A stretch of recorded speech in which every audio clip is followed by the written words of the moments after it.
থেকে একটা উপর থেকে গড়িয়ে গড়িয়ে এসছে একটা পাথর, ওর মাথাতে রয়েছে। একজনের মাথা, একজন বড় ছোট মানুষের মাথায় বড় মানুষ চেপে আছে মনে হচ্ছে।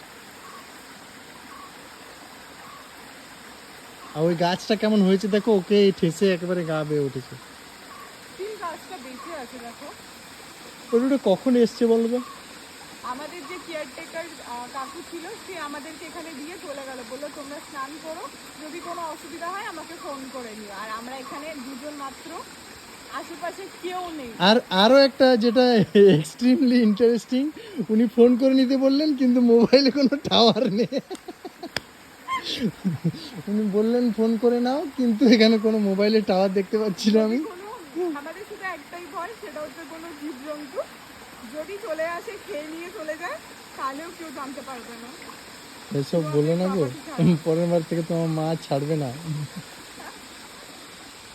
ওই দেখো কত মাছ, ছোট ছোট ছোট ছোট মাছ পড়ে আছে।